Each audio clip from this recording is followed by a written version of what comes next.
भावती कार्यक्रम में आपका स्वागत है। ओम शांति। प्रायः मनुष्य जीवन को एक यात्रा कहते हैं। अब वो समझते हैं कि हम इस दुनिया में आए हैं और एक दिन यहाँ से चले जाएंगे। इसी को वो जीवन की यात्रा कहते हैं। लेकिन हर यात्रा का तो कोई लक्ष्य होता है। दुनिया में कोई व्यक्ति कहीं पर जाता है तो किसी लक्ष्य से जाता है, लेकिन इस यात्रा का लक्ष्य किसी को मालूम नहीं है। वो कहते हैं बस ये दुनिया में सफ़र खाना है, एक दिन तो जाना है। अन्य यात्राओं में व्यक्ति का कंट्रोल भी रहता है कि उसने कहाँ से कहाँ पर जाना है, उसमें कितना समय लगेगा, किस विधि से जाना है, क्या उसका लक्ष्य है। लेकिन ये जीवन यात्रा में तो कंट्रोल भी नहीं है, क्योंकि आज के समय में एक तो आयु छोटी हो गई है सबकी, और आज के समय में तो किसी की भी यात्रा खत्म हो सकती है। अकाल मृत्यु बच्चे की भी हो जाती है, युवा की भी हो जाती है। बड़े बड़े प्लान बनाए जीवन के बनाते हैं, लेकिन आयु ही खत्म हो जाती है। इसलिए ये जीवन यात्रा जो लोग कहते हैं, उनके अंतर मन में ये तो है कि जीवन एक यात्रा है, लेकिन वो कौन सी यात्रा है उसको ना समझने के कारण इसी जीने मरने को ही यात्रा समझ लेते हैं। अब भगवान कहते हैं इसका नतीजा क्या होता है, आप सब देखते हैं कि बच्चा पैदा होता है तो घर में खुशियां मनानी शुरू कर देते हैं कि बच्चा आया, बच्चे की बहुत उम्मीद थी। और कुछ समय बाद बच्चा शरीर छोड़ देता है तो कहते हैं भगवान ने हमें दुख दे दिया, देखो भगवान ने हमारा बच्चा छीन लिया, ऐसे भी बोल देते हैं। अब भगवान कहते हैं कि मैं दुखदाता तो हूँ ही नहीं, अपने कर्मों के हिसाब से आत्मा यहाँ कलयुग के अंदर छोटी आयु भी उनकी हो जाती है, तो अपने कर्म के अनुसार से वो दुख भोगती हैं। अब भगवान तो साफ कहते हैं कि तुम खुद ही कहते हो कि आज की दुनिया मृत्यु लोक है, यानी यहाँ मृत्यु किसी वक्त भी हो सकती है। जैसे सब कब्रिस्तान में जी रहे हैं, लेकिन मैंने तो अमर लोक रचा था। अमर लोक में तो किसी की अकाल मृत्यु होती ही नहीं, इसलिए वो इन घटनाओं का दोष भी भगवान के नाम रख देते हैं, उनको ज्ञान नहीं है। लेकिन अपने अंदर मन में, अंतर मन में वो समझते हैं कि जीवन एक यात्रा है। वो कौन सी यात्रा है इसको नहीं समझते हैं, इसलिए फिर मनुष्य क्या करते हैं, यहाँ जीवन काल में भगत जन जो हैं वो यात्राएं करते रहते हैं। आप देखेंगे कि भारत के अंदर खास तौर पे यात्राओं पर जाने का बहुत रस्म है, और कष्ट उठाकर भी लोग अपनी यात्राएं पूरी करते हैं, और यात्रा जब पूरी हो जाती है फिर घर को लौट आते हैं। और फिर कुछ समय बाद वो फिर यात्रा पर दूसरी तरफ कहीं चले जाते हैं, या दोबारा किसी तीर्थ स्थान हरिद्वार इत्यादि में चले जाते हैं, फिर लौट आते हैं। अब क्यों ये यात्राएं फिर भी जिस्मानी यात्राएं हैं, शरीर के साथ जाकर वो यात्रा करते हैं, और इनका फल क्या होता है सुन रखा उन्होंने, अंतर मन में है कि यात्रा, लेकिन उसका भाव नहीं जानते। इसलिए फिर वो ऐसी ऐसी बातें भी कहते हैं, चारों तरफ लगाए फेरे फिर भी हरदम दूर रहे, कि हमने चारों धाम की यात्रा कर ली, फिर भी हम परमात्मा असली यात्रा से दूरी हैं, भूल भुलैया में भटक रहे हैं। अब भगवान कहते हैं कि एक तरफ तुम ये कहते हो, दूसरी तरफ क्या कहते हो कि नैया हमारी पार कर दो, भगवान को प्रार्थना कर दो नैया हमारी पार लगा दो, ये भी कहते हैं। तो इसका मतलब अंदर से जानते हैं कि जिन यात्राओं से हम लौट आते हैं वो पार जाने वाली नहीं है, क्योंकि जो नैया पार कर देगा तो फिर वो पार ही चले जाएंगे ना, घर को वापस थोड़ी लौट के आएंगे। लेकिन कौन सी नैया कैसे पार होती है इसका भी उनको पता नहीं है। क्यों, पार किसको कहते हैं, वो इस पार से उस पार, कि हे भगवान इस कलयुगी दुख की दुनिया से हमें उस पार सतयुगी सुख की दुनिया, जिसको वैकुंठ कहते हैं, स्वर्ग कहते हैं, जिसकी ये यादगार मूर्तियाँ देवताओं के रूप में मंदिरों में हैं, वहाँ हमें ले चलो। फिर भगवान कहते हैं उनकी बुद्धि में ये डाल दिया गया है कि देवी देवता कब थे, स्वर्ग या वैकुंठ कहाँ था, तो कह देते हैं उसको तो लाखों वर्ष पहले था। अब कोई चीज़ लाखों वर्ष पहले की होती है तो उसकी कोई व्यक्ति को अपने जीवन के साथ लिंक नहीं कर सकता। ये लाखों वर्ष पहले हुआ था, बहुत समय बाद होगा, कब होगा, तब हमारी नैया पार होगी, अभी तो हम बीच भंवर में ही हैं। तब भी वो यात्रा का अर्थ नहीं समझते। तो अर्थात यात्रा शब्द को समझते हैं, यात्रा को जिस्मानी यात्रा भी करते हैं, लेकिन नैया हमारी पार कर दो ये भी कहते हैं, लेकिन कहाँ से कहाँ पार कर दो और कब पार होती है ये नहीं जानते। ये सब का अनुभव है, खाली मन में थोड़ी सी फीलिंग आ जाती है कि हमने हाँ यात्रा कर ली, तो भावना का भाड़ा उनको मिल जाता है कि हमने कोई अच्छा काम कर लिया। अब ये भी जानते हैं कि यात्रा के दौरान अगर किसी का एक्सीडेंट हो जाता है, कोई बस गिर जाती है या कोई व्यक्ति प्राण त्याग देता है, तो भगत अपने दिल को तसल्ली देने के लिए ये कह देते हैं इसके मन में खोट था, इसके मन में पाप था, इसलिए इसका ये हाल हो गया यात्रा करते हुए। अब बेचारा घर से यात्रा करने निकला, अच्छे भाव से निकला होगा, लेकिन वो कारण नहीं जानते इसका कि जो कुछ हम कर रहे हैं ये वास्तव में सच्ची यात्रा है ही नहीं। और सच्ची यात्रा का एक समय है। जब हम कहते हैं नैया हमारी पार लगा दो, हे भगवान हमें दुख की दुनिया से शांति की दुनिया में ले जाओ या सुख की दुनिया में भेज दो, तो हम एक अलग प्रकार के लोक की बात करते हैं। हमें मृत्यु लोक से अमर लोक की तरफ ले जाओ। तो मृत्यु लोक में तो अमर लोक नहीं होता और अमर लोक में मृत्यु नहीं होती। हमें दुख की दुनिया से ज़्यादातर लोग कहते हैं शांति की दुनिया में ले जाओ। तो जब शांति की दुनिया में जाएगा तो ये कलयुगी शरीर तो नहीं जाएगा, आत्मा ही जाती है, अगले जन्म में भी आत्मा ही जाती है। इसलिए परमात्मा कहते हैं कि मेरा ही काम है, मुझे ही पुकारते हैं, आखिर सच्ची यात्रा सिखाओ। तो भगवान कहते हैं पहली बात तो ये है कि ये यात्रा आप जब अवतरित होते हैं भक्तों की पुकार सुन कर के, क्योंकि कभी तो भगवान ने उनकी सुनी है, इसलिए उनके दिल से पुनः जब दुखी हो जाते हैं तो ये आवाज़ निकलता है। तो भगवान कहते हैं पहली बात कि मेरा रूहानी यात्रा कराता हूँ मैं, शरीर की यात्रा नहीं है। शरीर तो यहीं छोड़ना पड़ता है, सब जानते हैं। कलयुगी शरीर से तो आप सतयुग में नहीं जा सकते। अब उसका एक समय है कि वो तब होगा जब सतयुग आने का समय होगा, कलयुग के जाने का समय होगा। तो भगवान ने कहा हुआ है कि ऐसे नहीं कि तुम दुखी हो तो तुम्हें मैं परम धाम में ले जाऊं। खराब कर्म किए हैं तो उसका फल भी दुख के रूप में भोगना पड़ता है। हाँ, जब तुम अति दुखी हो जाते हो और बिल्कुल निकलने का रास्ता ही नहीं समझते हो, यात्रा नहीं समझते हो, तब मैं आके तुमको गाइड करता हूँ। तो भगवान कहते हैं पहली बात ये यात्रा मैं संगम युग पर कराता हूँ।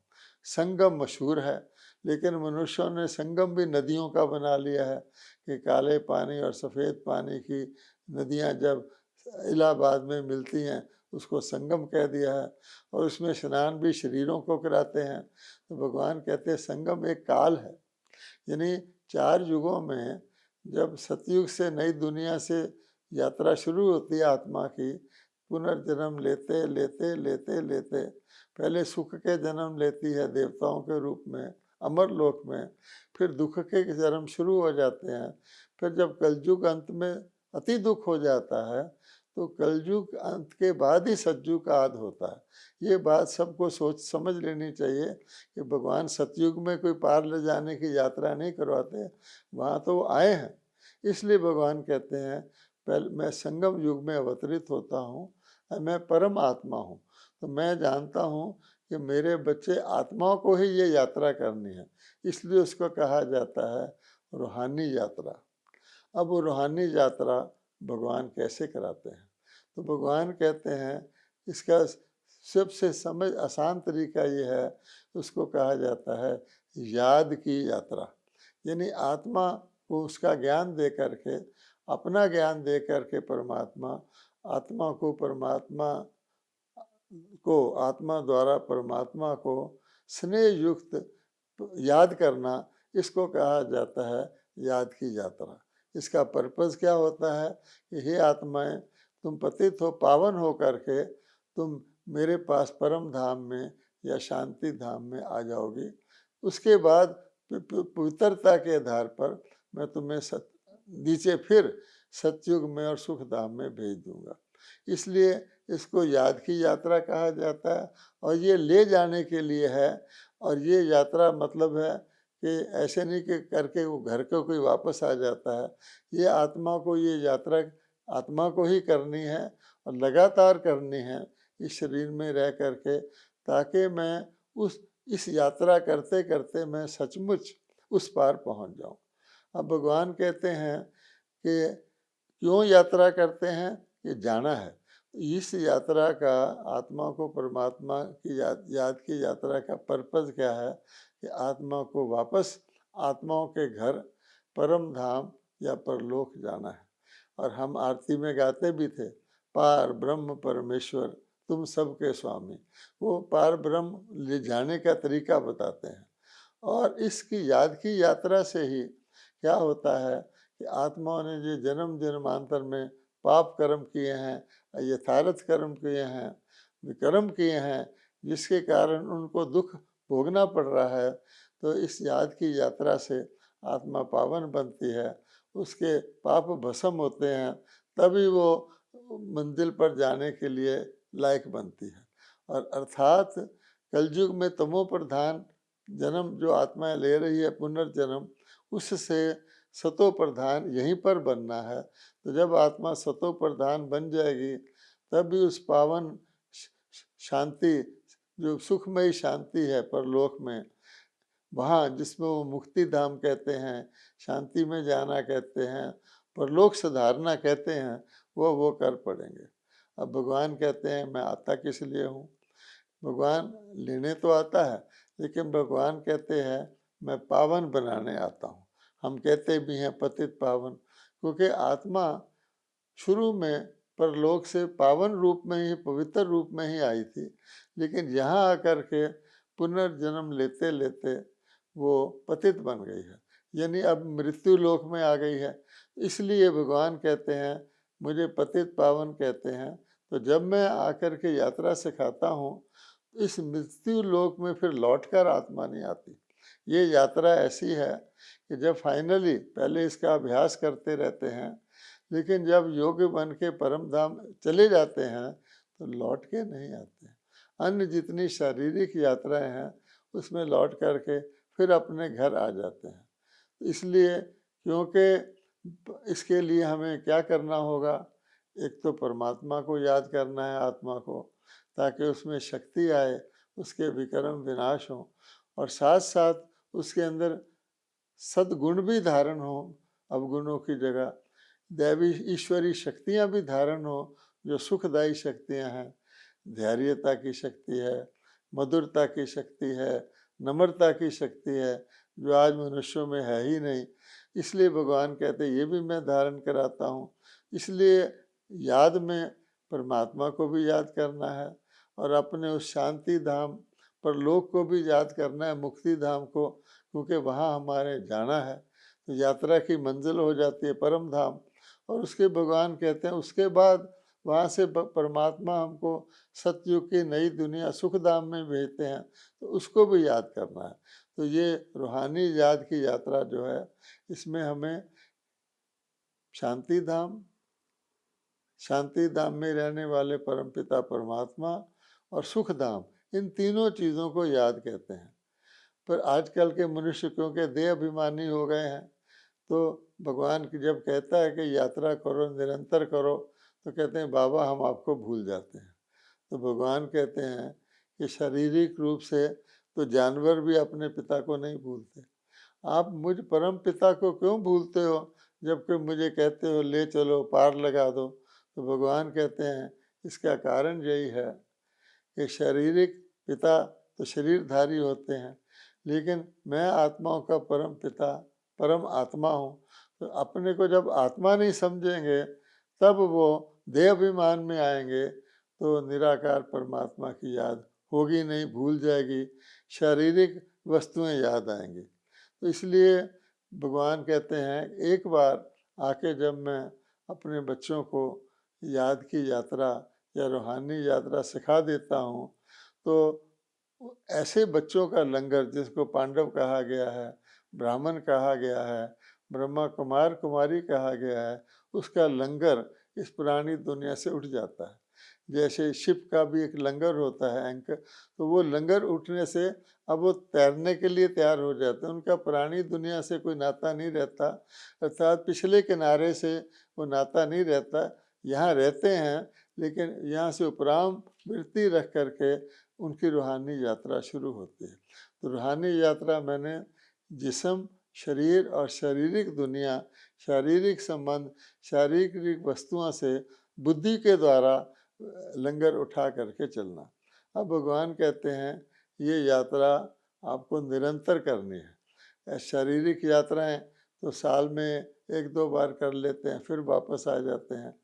तो ये यात्रा आत्मा की यात्रा है, और क्योंकि लंगर उठ गया, अब इसको लगातार करते ही रहना है, करते ही रहना है, करते ही रहना है, ताकि हमारे सारे पिछले विक्रम परमात्मा की याद से भस्म हो जाएं। गीता में भगवान ने वादा किया हुआ है, अगर तुम मुझे मैं जो हूँ, जितना हूँ, जैसा हूँ, उस रूप से याद करोगे तो मैं तुम्हें सब पापों से मुक्त कर दूंगा। पिछले पापों से मुक्त होने का और कोई भी उपाय नहीं है। इसलिए भगवान कहते हैं कि ये यात्रा ऐसे नहीं, ये कोई तीर्थ यात्राओं से या स्थूल यात्राओं करने से, ये कोई जिस्मानी यात्राओं करने से इनको यात्रा कहा गया।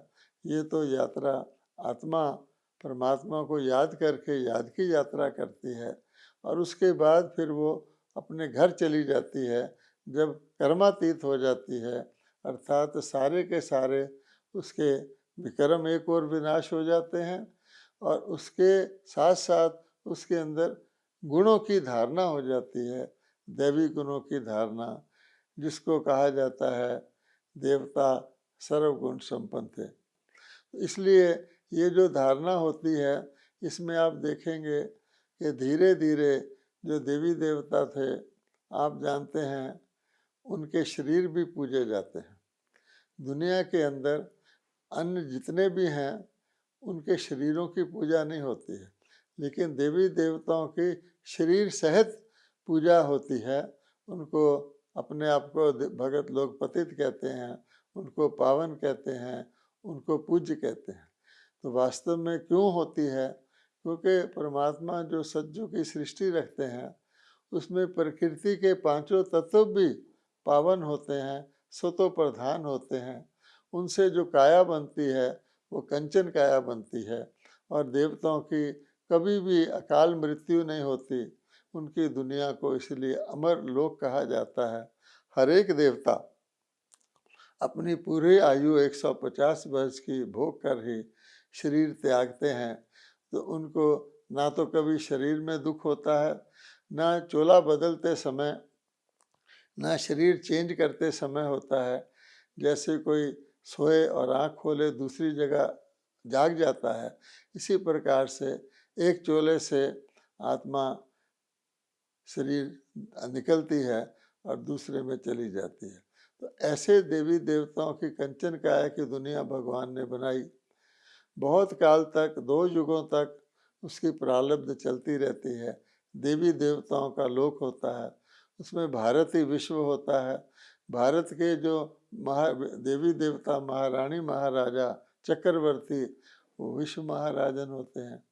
लेकिन धीरे धीरे आधे काल के बाद हम शरीर मानना शुरू कर देते हैं, विक्रम करना शुरू कर देते हैं, तो 5 तत्व भी जो प्रकृति के हैं वो भी सतोगुणी से रजोगुणी, रजोगुणी से तमोगुणी हो जाते हैं।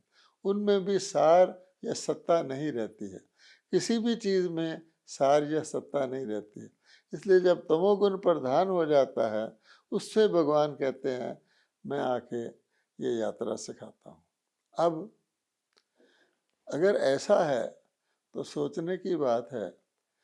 भगवान ने गीता में भी भगवानोवाच लिखा हुआ है, लोग यात्राएं भी कर रहे हैं, तो फिर क्या वजह है कि मनुष्य शारीरिक यात्राएं कर रहे हैं और उसी को यात्रा समझते हैं। गीता में तो योग शब्द कहा गया है कि भगवान कहते सारे गीता को ही योग शास्त्र कहा गया है। 18 के 18 अध्याय में योग की किसी न किसी प्रकार का, किसी न किसी योग की विधि का वर्णन किया गया है। तो भगवान कहते हैं ये योग क्या है।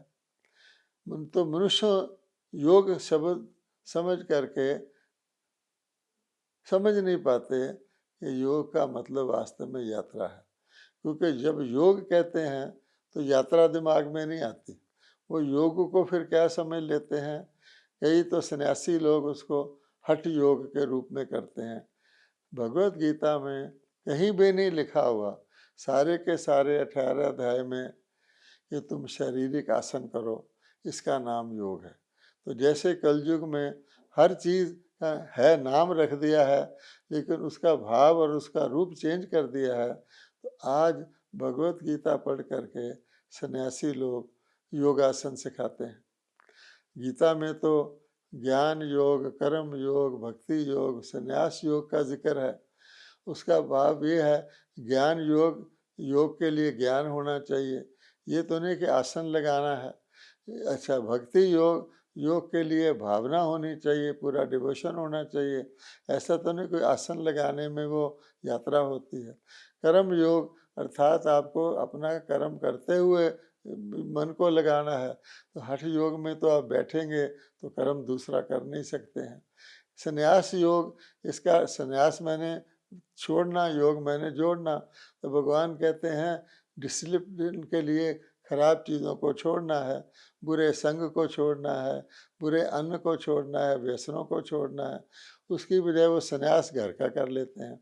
इसलिए योग शब्द में जो भगवान कहते हैं मैंने याद की यात्रा सिखाई थी, वो लुप्त हो जाती है। इसी कारण से मनुष्य फिर दूसरी प्रकार की यात्राएं करनी शुरू कर देते हैं। तब भगवान कहते हैं कि वास्तव में जो शब्द था वो था मन मना भव। मन को मेरे में लगाओ तो मैं तुम्हें पापों से मुक्त करूंगा। लेकिन ये जो गीता शास्त्र है, ये कोई भगवान ने जो गीता सुनाई थी सतोगुणी बनाने के लिए, वो तो संगम पर सुनाई थी, जैसे मैंने आपको शुरू में बताया, कलयुग के अंत में सुनाई थी। और ये गीता शास्त्र जो है सब जानते हैं कि ऋषि वेद व्यास जी ने द्वापर युग में लिखा है। उन्होंने भगवानोवाच कह के जो जो भगवान के महावाक्य थे उनको अपनी समझ से लिख दिया है, इसलिए उन्होंने उसमें योग शब्द यूज कर दिया। पर उन्होंने भी योग को कहीं भी पर भी हठ योग प्राणायाम नहीं कहा है। तो आगे वालों ने फिर उसको अपने तरफ से आसन बना लिए हैं। और जब कहीं योग का जिक्र होता है, आसनों की बात होती है। भारत सरकार ने सारे विश्व में एक दिन इंटरनेशनल डे ऑफ योग चालू करवाया, लेकिन वो हठ योगी लोग सिखाते रहते हैं। उसमें किसी यात्रा का तो प्रश्न ही नहीं होता, आत्मा की परम धाम में यात्रा का तो प्रश्न ही नहीं होता। और जब उसमें ये कह दिया जाता है कि भाई तुम परमात्मा सब जगह है, आत्मा को कुछ पाप पुण्य नहीं लगता, तुम आत्मा ही परमात्मा है, फिर तो यात्रा का प्रश्न ही नहीं होता। इसलिए लोग कंफ्यूज रहते हैं। तो भगवान कहते हैं आधा कल्प से, यानी द्वापर युग से, जब से दुख शुरू हुआ है, जब से विक्रम शुरू हुए हैं, जब से मनुष्य देह अभिमानी बने हैं, हर चीज़ को देह से आंकते हैं, भगवान को भी देह में देखना चाहते हैं, जो फल की प्राप्ति है वो भी दैहिक चाहते हैं, पैसे रुपये को वो मन समझते हमारी प्राप्ति हो गई, गलत करते आए हैं, जिससे उनकी आयु भी घट गई है, रोग शोक भी बढ़ गया है। वो गीता आदि भी पढ़ते रहते हैं, तो उससे कुछ होता नहीं है।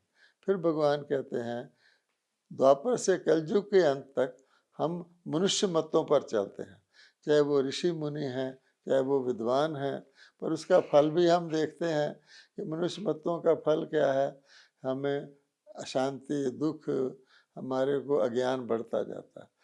कलयुग के अंत में आकर भगवान कहते हैं एक बार ही संगम पर आप आत्मा को ईश्वरीय मत मिलती है, जिसको भगवानुवाच कहा गया। असल में ईश्वर आकर, क्योंकि ईश्वर तो बीज रूप है, परमात्मा सृष्टि के आदि मध्य अंत सब चीज़ को जानते हैं, तो वो जो मत देते हैं उसके द्वारा हमको आत्मा का पता लगता है, आत्मा के अवगुणों के कारण का पता लगता है, उसके निवारण की विधि मिलती है। तो इस ईश्वरी मत से फिर हम सतयुग त्रेता में जा कर के दैवी संस्कार धारण करके प्रारब्ध भोगते हैं। इस बात को और समझने के लिए ब्रह्मा कुमारी के निकटवर्ती सेवा केंद्र से संपर्क करें। ओम शांति।